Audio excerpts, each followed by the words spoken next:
tools a bit, perhaps. And there is that Adagio ban, so they're definitely going to have to change things up. We'll see what Cloud9 wants to do. Yeah, Cat ban, Idris pick. Cloud9 is going to take Cruel most likely, and they're going to get the Cruel with maybe, honestly, a Celeste, a CP Ringo could work. There's a few options for them from a CP laner standpoint. Oh, actually, they're going to pick Kestrel, so that leaves CP Idris open, so or Weapon Idris in general, which is great with Grace because Grace wants to dive into the composition. So I think Idris will be picked up with potentially a Cruel or something. So let's see. So I'm curious about this Kestrel. Do we think that this is a jungle Kestrel for Von C, or do we think that's going towards the lane here? I think it's likely to be in the lane. Von C, it's not really his playstyle to play the Crystal Kestrel.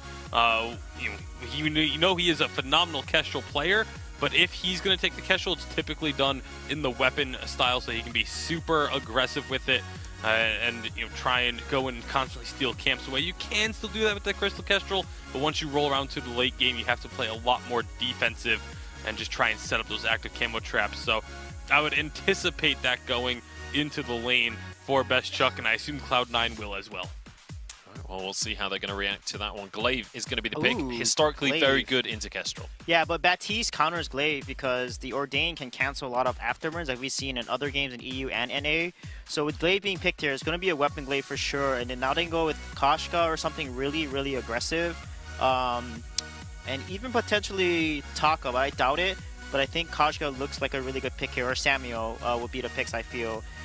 If they want to counter Baptiste specifically, though, they probably go with the CP Blackfeather because he can escape the Baptiste, he can poke TSM composition, and a Pedo comes out. Wow, because they know that TSM probably wants to pick Crow here.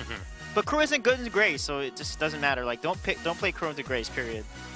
Well, we'll see what the choice is going to be here. Obviously, the Petal, historically, is going to be a counter pick. We usually see it on that B side. It was Aeon that we know for picking it on this A side and being able to run away with it. We'll see whether Joseph can have similar success here. Yeah, that being said, though, we have seen Krull beat a Petal before. I believe it was I Love Joseph's Krull that beat a Petal, so it's definitely going to be interesting. Whoa. But a Saw coming out.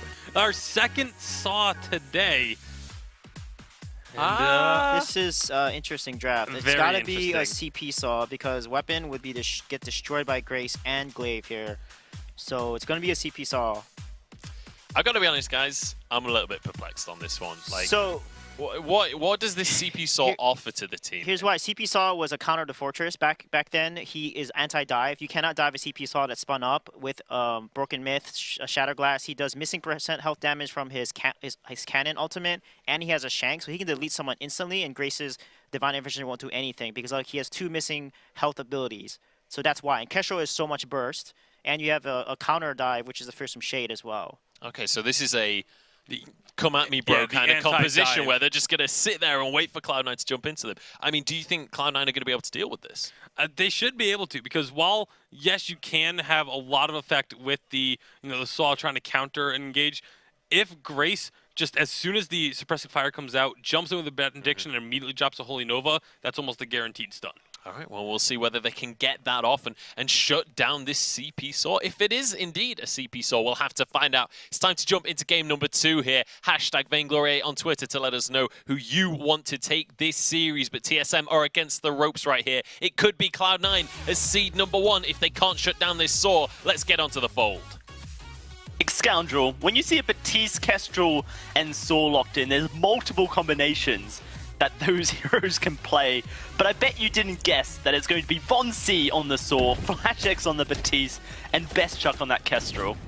It's so interesting to see a Saw. The last time I saw a Saw competitively, I think, was in the challenge battles when we saw Calamity Reborn pilot it, or it might have been in VGL finals in the Challenger series where Calamity Reborn piloted a double weapon power composition. Let's not get ahead of ourselves. This could actually be a double weapon power composition where you basically go full armor shred on Von C. Now, what Saw is so good at, for those of you who might not be new to Vainglory, Saw does this thing where he gains attack speed the more that he attacks, and he's got abilities that ramp it up as well. That means you can apply things that are on hit very quickly, the likes of Bonesaw, for instance. And that builds armor shredding stacks. You can apply those so quickly, and that'll be very good when you've got Best Chuck maybe going for a Glimmer Shot focused build, looking for big impact skill shots, which are weapon power scaling. You can actually see it underneath his health bar, those white dots that stack up, that's when he has that attack speed build up. Right now, full, but it also makes him slow. Means that TSM here are struggling to get into the jungle of Cloud9 and make this invade work. They are taking out the Munions. You see these little seeds around Joseph. Extra damage there, and if they clear those Munions, then there's not much damage. But now Cloud9 are looking, trying to punish Vainglory. Vainglory, no fear, just fight, but the fight goes wrong, and it is going to be old school with first blood. FlashX trying to find Gabe Vizzle, trying to get one on his captain friend, but it's going to be Gabe Vizzle swiping him away. A double kill to Cloud9, and it's deja vu of game 1. Yeah, but bestchuckna has tried to freeze the lane as best he can. It's actually the minion wave is stacked up for him, so he will shove into old school. And that is what you can do. Notice the position of the lane right there. That's where it has been for the majority. Old school pushed chuckna in, and that then allowed him to move from lane pretty much without reprise to go and support the invade from the TSM squad to then capitalize and collapse on them. So that was a really good use of lane mechanics from old school to say, I'm going to shove bestchuckna in. The invade came out, and that allowed C9 with pretty much very few drawbacks to send old school and force a 2 versus 3. That was a really nice piece of early game maneuvering from the TSM roster. It is actually going to be CP Saw, by the way, so there we go. Yeah. There's the Dank Shank coming out, the Roadie Run, and Gabe Vizzle gonna go down. It's TSM finding another kill for themselves. Vainglory on that CP Saw, as soon as he stacks up the Crystal Power, that Roadie Run, or obviously as we call it, the Dank Shank, is going to do a lot of damage.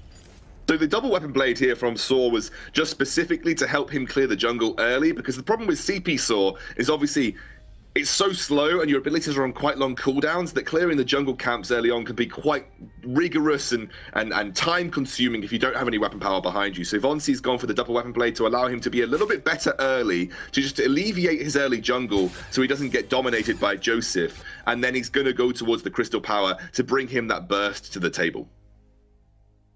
TSM, this is such a strange composition from them in a match that means so much.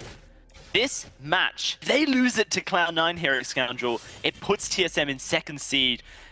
Cloud9 will go to the Unified Western Live Championship as NA's #1 seed, which means that on day 2 they will play up against an easier European opponent than the TSM roster. And you know, historically, North American teams have trumped Europe at every live event, but you have to admit that Europe have been showing up this season. I think the most competitive summer season from Europe, and they are certainly looking for it. Oh, that's a huge stun onto old school coming out of FlashX. Ordains him up, stops him from diving on in. bestchuck trying to get in range, but they can't do so just yet. That's suppressing fire for Vainglory. Oh, Vainglory just styling all over, takes old school down in a swift motion. And now this siege onto this turret is huge. With the suppressing fire on a CP Saw, he can do so much work. Joseph has to trampoline away. bestchuck trying to find the snipes with the glimmer shots here. It is just going to be TSM disengaging. So we can't really, I think it's hard to speculate about how Europe are going to do in the Unified Western Live Champions before we see them again, because categorically the only international performances between North America and Europe that we have seen so far, North America has pretty much crushed them. So again, we can say that Europe has been performing well in its own region, but I think the test is going to have to come when we actually get to LA in September for those Unified Championships. Now, why is CP so good against Petal? Well, specifically, there's a couple of reasons. Suppressing fire does a boatload of damage. Now, Petal has one of the lowest base healths in the game, meaning she's quite a squishy target, and Saw can chuck out suppressing fire, and there's very little way to punish him for it unless you commit old school and Gabe Vizzle to trying to then afterburn him or get onto him and use the Holy Nova, which could be quite difficult. And also, suppressing fire in a line, when Petal commits to a target with her basic attacks, her minions all run in a clumped up group. If they run through a suppressing fire, they are going to get crushed before they get anywhere close to their target. So CP Saw is actually pretty good against Petal just for those specific reasons, and he can also run her down with the Dank Shank. Although when he puts that suppressing fire down, he plants himself in the ground and he becomes so vulnerable to old schools for afterburns there. That is just a mistake that TSM are going to have to be very careful of. FlashX, once he hits level 6 and unlocks the Fearsome Shade on the Batiste, can turn Cloud9 around, but it's Gabe Fizzle we're talking about. He can block anything, and oh gosh, this is Best Chuck in a lot of trouble. He's going to be caught up here. He looks for a kill in return, but will not find it. Gabe Fizzle going to go low. He may actually lose his life. No! He has so little HP, but he walks away like a boss, and it's going to be Cloud9 fighting 2. But TSM defend the turret. Cloud9, incredible dive. They really punished Von C for what I think was a fairly disrespectful use of suppressing fire against a Glaive and a Grace right under the C9 tower. I know that they were looking for a damage onto the turret, but realistically, you can't afford to plant yourself when it's so easy to just straight up afterburn you into the turret. Vonsi has to be a little bit more careful about his use of that suppressing fire. It needs to be specifically to try and target Petal. You can't just use it whenever you like. It is one of the major tools at zoning Petal away from fights. You use it and it doesn't hit. You become that target for Old School to look to punish. The only way you stop that is by FlashX using the Baptiste Ordained to stop that afterburn from happening. But realistically, I think Von C is going to have to be really careful with his positioning here. Just like that, yeah, force the Petal away like that, and it's very hard to punish him for that move. Certainly it does push Cloud9 back in. That trampoline also cannot be used offensively after that. Gives TSM a bit of breathing room. You have to wonder how they are going to react to this turret now. Von C very far forward. Mad Cannon, there's the suppressing fire. He gets knocked up, blocked up. Von C trying to get out, but he's going so low. He does manage to walk away. Can TSM now find the damage? It is going to be a disengage from Cloud9. Fountains have been used on either side. Old School taking a lot of poke from this Kestrel, and that's a Shatterglass now finished for Von C. Yeah, Von C's Shatterglass is going to be a big spike for him. Huge CP scaling for the Saw. Old School goes down. Best Chuck pushes him down, and it's going to be another siege starting up here. Divine Intervention going on to Joseph to keep him in this position. Von C has a lot of damage, and Best Chuck is showing it. Gabe Fizzle goes in. Von C so low, but Von C walks away. Joseph now trying to find the return kill. The Munions just tanking up those glimmer shots. Von C hadn't cleared them out with the suppressing fire. TSM, a risky game with Old School coming back into the lane. I don't think they can stick around, and if they stick around for too long, they are dead. So now they will be forcing themselves back. Gabe Fizzle's looking for the benediction, but no one's in range. Von C with the disrespect back as well as Old School makes his way back to the lane, working towards his Poison Shiv as his second item. Joseph has gone for the Shatterglass himself, so huge amounts of healing and damage coming out from the spontaneous combustion, also making those Munions hit a little bit harder. Don't necessarily need the Frostburn in this case. Don't feel like chasing down is going to be your key directive. You're just looking to try and burst someone that Old School can isolate, and that's why the Shatterglass is just that little bit better. It's a fairly immobile team from TSM, apart from obviously Best Chuck on this Kestrel, who can slip away with the active camo, but everybody else is fairly immobile, so therefore Frostburn isn't exactly an item that you would be looking to consider heavily. But Von C, when he's wound up, he's not moving anywhere anyway, so Frostburn's not going to be making a huge difference. TSM going to start up that siege again. Here we go. Going to be Gabe Fizzle knocking him back. Von C, though, suppressing fire onto all three. FlashX going very low, but the Fountain keeps him alive. Divine Intervention will come out, and Old School will get healed. This match so important, Scoundrel. The #1 seed in North America still to be determined, and both these teams currently battling at it. It is a huge fight. Old School dives in, FlashX in trouble, but the suppressing fire almost finds the kill. Joseph low, Gabe Fizzle with a Holy Nova to survive, but he goes down nonetheless, and that's going to be TSM finding a kill for themselves. This turret surely going to fall as well. Yeah, they've got a great siege here. Joseph, I don't know if he's going to be able to do enough. FlashX has gone for second item. Echo as well, and it provides a huge amount of teamfight control. Joseph blocks up, heals himself with the spontaneous combustion. He's going to get away.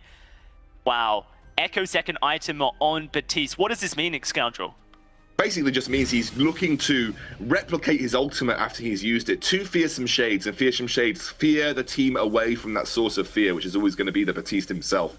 It provides an incredible amount of teamfight control, and also tries to negate the Crucible that Gabe Fizzle's already picked up. You can Crucible 1, but you can't Crucible 2, and it means that you can force them away. Von C can get Mad Cannon hits for free, and hopefully, if you position it right, you fear them into a direct line of suppressing fire, meaning you get a huge amount of team-wide damage. C9 kind of threw that fight Unfortunately, Old School knocked Vonsi out of the Holy Nova, which meant they weren't able to get the collapse and the damage from the spontaneous combustion onto multiple targets. But nevertheless, TSM recovered well, and a Flash X with that Echo Fearsome Shade managed to push them back and allow Vonsi to get huge damage with that suppressing fire. It's all about zone control here for TSM, getting people to line up into these skill shots, getting them into the firing range, as it's a Tyrant's Monocle here picked up for Vestric and A. They're going from potentially a contest around this gold mine. Yeah, they are. Moving on in, the gold mine half HP. Flashjack's gonna keep it engaged. There's Old School diving straight into Vonsi. Can he escape? Pops the boots, gets out. Oh, the Fearsome Shade! And the suppressing fire finding so much damage. TSM though, do they have any follow-up? It doesn't seem like they do. Echo wasn't used either by Flash X, not looking to re-engage this fight just yet. Gold Miner with minion candy put onto it. It's secured by TSM. The Fountain comes out, and now can they move in for more is the question. That's going to be Joseph taking a lot of damage. Vonsi knocked out. Old School with a divine intervention, but he gets taken down nonetheless. And now it's Gabe Vizzle running for his life. He dives back in, and that will be a double kill going over to Best Chuck and A. So difficult for C9 to get past this huge amount of damage that Vonsi provides in that linear aspect. Oh, Joseph, nah, you're just dead. Ace.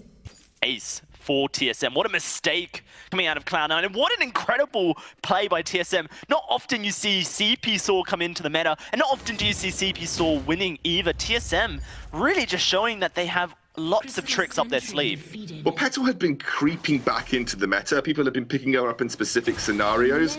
Obviously, she has got a pretty high win rate in solo queue across the world because she's very hard to play into. But this is a pick, I think, specifically designed to be brought into that as Joseph is working towards what looks to be... Will that be a Frostburn now, or is that going to be a second Shatterglass? Remember, Shatterglass also increases the almost tankiness, the health value of her minions, and maybe she's just trying to look to have them survive through that suppressing fire so that they can still be useful, even if they get caught in that particular skill shot. The Frostburn would be interesting because it means they're just trying to help Old School, maybe pick up a target, make Vonsi difficult to chase down. If he gets frostburned as he tries to use the roadie run, that might mean that he doesn't actually seek his target as easily. I'm just wondering where this is going to specifically go for Joseph. Decided to opt in for an infusion tends to be the case.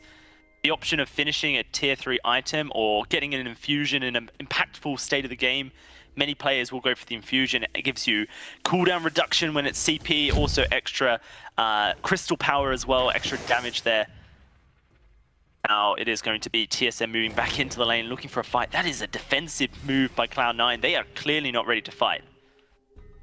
I don't feel like they're in position right now. Again, they are item spikes behind TSM. It's almost 4 items, offensive items here for Best Chuck.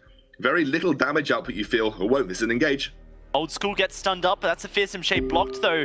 Look at this, the second one comes out and Old School gets feared straight towards his Saw. Mad Cannon, it's crazy! The Aussie trying to find the kill, and it is going to be Saw finding it for himself. Now looking to try and Mad Max all over Joseph, and he will get it. It is 2 kills going all over TSM's way. And now it is going to be a turret going TSM's way as well. A double Shatterglass does come out for Petal, but it just seems like the damage output, the healthiness of these minions aren't enough yet. And TSM with a 6,000 gold lead at 14 minutes. Even with double Shatterglass, I still feel that they're going to take a huge beating with how far Vonsi is ahead in terms of item spike as well. He's working towards his Broken Myth, probably needs about, well, you say about 1,000 gold to be able to complete that at this point in time.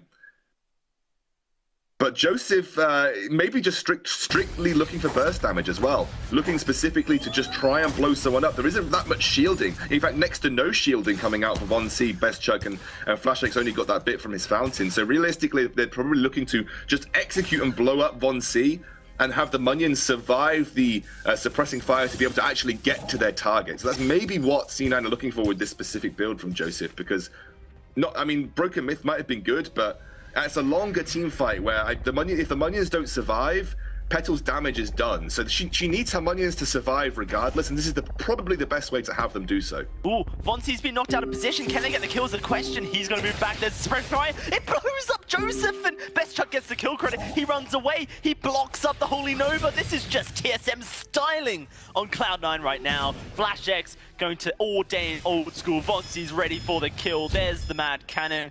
Sees the roadie run. He's going for the dang shank, but can't get in range. The suppressing fire will do the trick, and that should be old school falling to a dang shank as well. Impressive. Cloud9 at 15:45. The Kraken ready to go. It's in fact TSM, and they're going to secure this. Should be a pretty easy secure for them. Joseph could come potentially through and create problems, but I don't think TSM want anything to do with this. They just need to back off and let TSM take it. The fights have been going TSM's way for the majority of the game here. Even when they managed to isolate Vainglory, he's picked up armor, he's got a reflex block. He's a pretty tanky Saw at this point in time. The straight up burst damage output from TSM is just so good. And Joseph has to be worried about attacks from multiple angles. If Bestchuck catches him with those glimmer shots, he's dead. If Von C catches him with that suppressing fire, he's dead. Petal is an incredibly squishy hero. He needs to be so careful about that positioning, but even through the Holy Shield, he's just getting absolutely blown up. Is very exciting right now as TSM looking to into space and perhaps even equalize this impactful series. The seeding up for grabs. There's old school diving on in. That's going to be the Kestrel knocked back, but the damage is just coming out TSM. Bestchuck's in the middle of the fight, but he's laying down work. A stun goes on to old school, and TSM now trying to turn the fight in their favor. Gabe Vizzle looking for the two men holding over. Old school knocks Bestchuck, but he doesn't get the kill. Joseph running. Here comes Saw. Fonzie, a double kill, and that's going to be an unbeatable Saw. The Kraken is taking the base. TSM going to equalize this series. We're going to a game 3. Who knew that if you just destroy Petal's minions in every single instance, she's a pretty useless hero? That is one of her weaknesses. If you have the ability to just get her minions off the fold, she becomes a very poor damage output hero because all of her damage comes through those. And Von C and TSM seem to have found the remedy to an A-side Petal pick, which a lot of people would often say is kind of risky, and TSM definitely proved it right now. And Von C's, and he saw it is TSM taking the victory here in game 2. Let's throw it back to our desk as we get ready for game 3.